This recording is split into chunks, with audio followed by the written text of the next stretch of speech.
नमस्कार दोस्तों, scary story in Hindi में आप सबका स्वागत है। आज की कहानी की तरफ बढ़ने से पहले आप सब चैनल को सब्सक्राइब कर लीजिए और अगर कहानी अच्छी लगती है तो प्लीज़ लाइक एंड कमेंट करना मत भूलिएगा।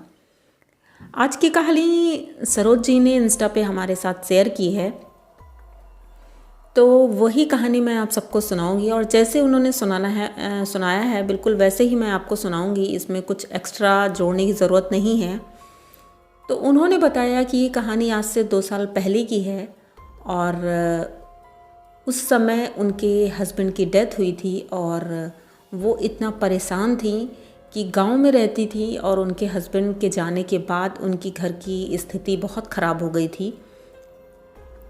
उनके 2 बच्चे थे, एक 15 साल की लड़की थी और एक 17 साल का लड़का है, जो कि इनके लिए अब जिम्मेदारी हो गई थी क्योंकि फैमिली में और कोई नहीं था। उनकी सासू माँ थी, उनके अलावा और कोई भी नहीं था। तो ये बहुत रोई थी और बहुत ज़्यादा परेशान थी, महीनों बहुत दुख में थी। लेकिन फिर उनको एहसास हुआ कि अगर वो टूट जाएंगी तो फैमिली को कौन संभालेगा।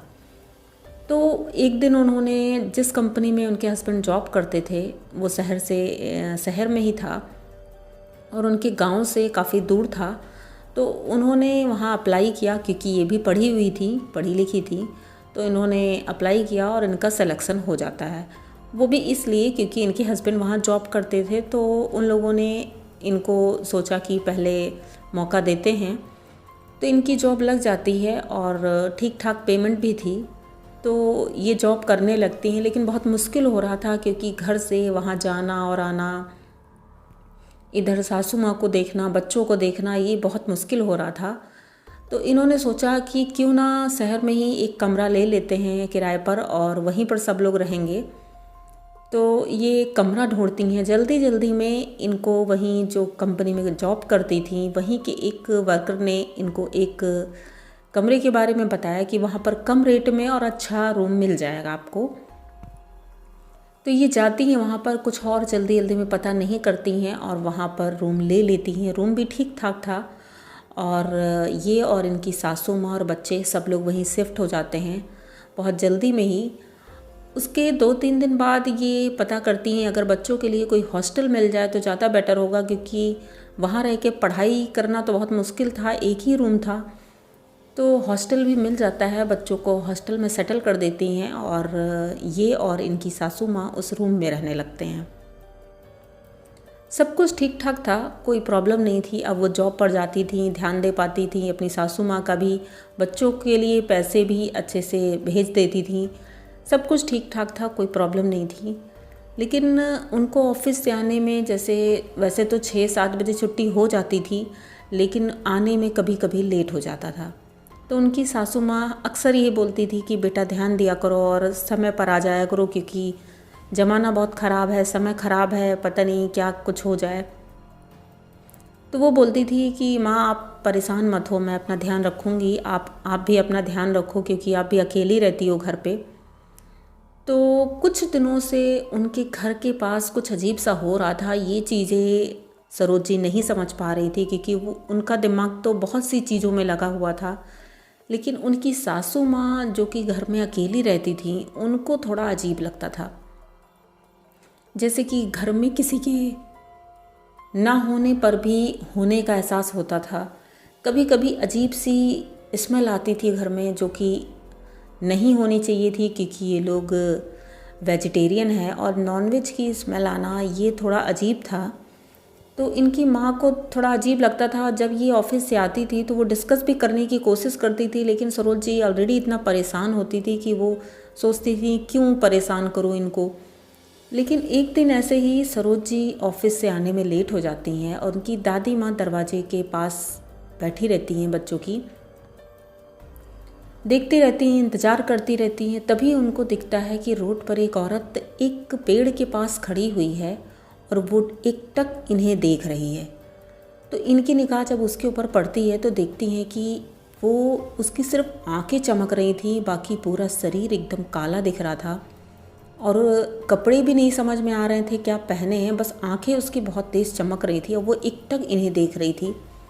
ये थोड़ी देर उसको देखती हैं, फिर इधर उधर देखने लगती हैं, लेकिन जब भी देखती हैं तो वो वहीं खड़ी थी। थोड़ी देर बाद ये अंदर आती हैं और पानी पीने के बाद जब वो बाहर जाती हैं तब वो देखती हैं कि वो औरत अब वो वहाँ नहीं है। इधर उधर ये देखने की कोशिश करती हैं कि कहाँ है वो। तभी उन्हें उनके कान के पास एकदम से आवाज़ आती है, क्या मुझे ढूंढ रही हो? ये सुनते ही उनकी सासू माँ की तो एकदम हालत ख़राब हो जाती है। वो तुरंत उठ के खड़ी होती हैं, अगल बगल देखने लगती हैं, उन्हें कोई नहीं दिखता है। और उसके बाद ये अपने घर चली जाती हैं और अंदर बैठ के वो भगवान का नाम ले रही होती हैं और बहुत ज़्यादा डरी हुई थी। तभी सरोज थोड़ी देर में आती हैं और दरवाज़ा नॉक करती हैं, अपनी सासू माँ को बुलाती हैं। तो वो आती हैं, दरवाज़ा खोलती हैं, फिर बताती हैं कि बेटा आज ऐसा ऐसा हुआ है। तो वो बोलती है, माँ आप अकेले रहती हो, आप परेशान भी हो, शायद इसीलिए आपको लग रहा होगा, वैसे ऐसा यहाँ कुछ है नहीं। तो वो कुछ बोलती नहीं है, चुप रहती हैं और दोनों लोग खाना ना खा के लेटने के लिए चली जाती हैं। और जब सब सो जाते हैं तो रात में उनकी सासू माँ को अपनी खिड़की के पास वही औरत खड़ी दिखती है जो कि बाहर पेड़ के पास खड़ी थी। ये देख करके उनकी सासू माँ तो इतना ज़्यादा डर जाती हैं कि वो एकदम से चीखने लगती हैं। तभी सरोज जी की भी नींद खुलती है और वो देखती हैं कि क्या हुआ माँ जी, आप इतना चिल्ला क्यों रही हैं? तो उनकी माँ बोलती हैं, बेटा अभी खिड़की पर वही औरत खड़ी थी जो मुझे पेड़ के पास देखी थी। तो सरोज जी बोलती हैं कि रुको माँ, मैं अभी देख के आती हूँ, हो सकता है कोई ज़रूरतमंद हो। तो ये बात जाती हैं और दरवाज़ा खोलती हैं, बाहर देखती हैं तो बाहर कोई भी नहीं रहता है। तो ये थोड़ा अजीब था, लेकिन माँ को डर ना लगे और कुछ ऐसा एहसास ना हो, इसलिए सरोज जी बोलती हैं कि माँ आप सो जाओ, हो सकता है आपने कोई सपना देखा हो क्योंकि आपने शाम को देखा है उसको। तो वो सोने की कोशिश कर रही थी लेकिन उन्हें नींद नहीं आ रही थी। तभी उनको लगता है कि उनके दरवाजे पे किसी ने नॉक किया।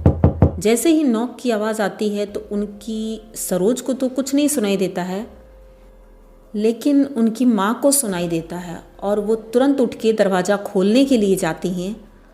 जैसे ही वो दरवाज़ा खोलती हैं तो वही औरत सामने खड़ी होती है और अजीब सी हंसी हंस रही थी, इतनी तेज़ी से वो हंस रही थी और एक भयानक से चेहरा उनको दिखाती है, जिसको देख करके इनकी सासू माँ बहुत ज़्यादा डर जाती हैं और डर के वहीं पर बेहोश हो जाती हैं। सरोज जी जब ये आवाज़ सुनती हैं उनके चीखने की तो वो दौड़ के जाती हैं और उन्हें उठाती हैं, देखती हैं दरवाज़ा खुला था। वो दरवाज़ा पहले बंद करती हैं, फिर उनको ले के अंदर आती हैं, बेड पे लेटाती हैं, उन्हें होश में लाने की कोशिश करती हैं लेकिन उन्हें होश नहीं आ रहा था। काफ़ी देर के बाद उनको जब होश आता है तो वो बताती हैं कि ऐसा ऐसा हुआ है। सरोज जी को फिर भी विश्वास नहीं हो रहा था, लेकिन फिर भी अब सासू माँ ने बोला है तो उन्हें विश्वास भी करना पड़ेगा। ऐसा सोच करके वो दूसरे दिन की छुट्टी ले लेती हैं। बोलती हैं कि आज माँ मैं आपके साथ ही रहूँगी, आप परेशान मत रहो। तो रात तो गुजर जाती है किसी तरह। जब सुबह होती है तो सुबह उनकी सासू माँ उठती हैं और रोज़ की तरह नहा धो करके पूजा पाठ करती हैं। पूजा करने के बाद वो खाना खाने जैसे ही बैठी थीं तभी उनके सर में अचानक से दर्द होने लगता है। अब सरोज जी सोचती हैं नॉर्मल दर्द होगा, तो वो मसाज करने का बोलती हैं कि माँ मैं लाओ मसाज कर दूँ तेल लेके। तो वो बोलती नहीं नहीं मसाज नहीं करना है बेटा, वो ठीक हो जाएगा अपने आप, तुम खुद थकी हो, इतनी रेस्ट करो। तो वो अपना काम करने लगती हैं किचन में। बोलती रेस्ट नहीं माँ, मैं आपके लिए कुछ अच्छा सा खाने को बना दूँ तो मूड अच्छा हो जाएगा। वो किचन में जाती हैं और इधर इनकी माँ बेड पर अपने लेटी थी और बगल में ही किचन था, कोई दूर नहीं था। तभी उनको लगता है कि किचन से निकलकर कोई बाहर गया है। तो ये सोचती हैं सरोज बाहर गई है। तो वो आवाज़ देने लगती है कि बेटा बाहर जा रही हो क्या? तो वो किचन से बोलती है कि नहीं माँ मैं तो किचन में हूँ। तो ये सोचती हैं अगर सरोज किचन में है तो फिर बाहर कौन गया था। ये थोड़ा अजीब था इनके लिए। और इनके रूम का दरवाज़ा तभी अचानक से एकदम से बंद हो जाता है। अब ये चिल्लाती हैं लेकिन इनकी आवाज़ बाहर नहीं जाती है। ये इतना ज़ोर से चिल्लाती हैं तभी इनको लगता है इनके ऊपर जो पंखा लगा हुआ है सर के बेड के ऊपर, उस पंखे पे वही औरत बैठी हुई है और अजीब से इनको देख रही है और हंस रही है। ये देख करके उनकी सासू माँ की हालत बहुत ज़्यादा ख़राब हो जाती है। वो कुछ बोल नहीं पाती हैं, चिल्लाती हैं, आवाज़ नहीं आ रही थी।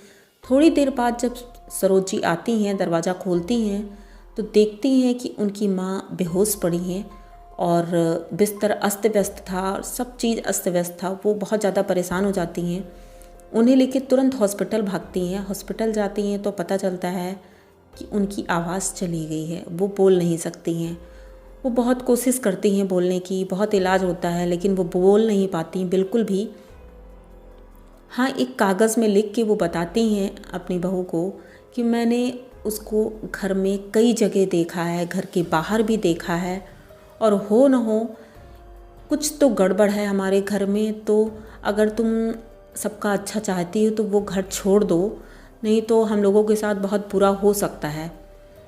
तो सरोज जी को अपनी माँ के ऊपर पूरा विश्वास होता है कि अब वो सही बोल रही हैं, सब कुछ ठीक बोल रही हैं, और ये बोल भी नहीं पा रही, इनका इतना इलाज होता है।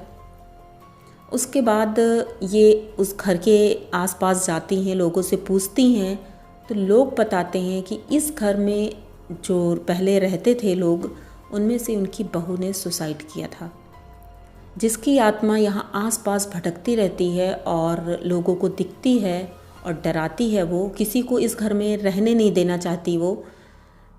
तो अगर आप अच्छा चाहती हो अपने लिए तो प्लीज़ आप ये घर खाली कर दो, नहीं तो आपके लिए और बुरा हो सकता है।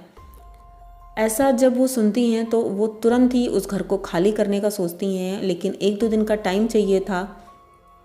वो टाइम लेती हैं और जल्दी से दूसरा घर एक जगह मिल जाता है उनको अच्छे से। हाँ, रेट थोड़ा ज़्यादा था, लेकिन फिर भी उन्होंने वो घर ले लिया और वहीं पर शिफ्ट हो गई थी। अब इधर इनकी माँ की तबीयत ठीक नहीं हो रही थी, तो मंदिर के एक पुजारी थे। जब ये मंदिर गई, वहाँ रो रही थी, तो उन्होंने बताया कि पंडित जी, मैं इतना परेशान हूँ, मेरे हस्बैंड भी नहीं है, मेरा कोई सहारा नहीं, मेरी सासू माँ थी जिनकी हालत ऐसी हो गई है। तो पंडित जी ने जब पूछा तो इन्होंने सारी बातें उनको बताई। तो पंडित जी फिर उनके साथ हॉस्पिटल जाते हैं और शुद्ध जल उनके ऊपर डालते हैं और कुछ मंत्र फूंकते हैं। उसके थोड़ी देर बाद उनकी सासू माँ की हाँ क्लियर आवाज़ तो नहीं आई थी, लेकिन हाँ कुछ कुछ वो बोलने लगी थी।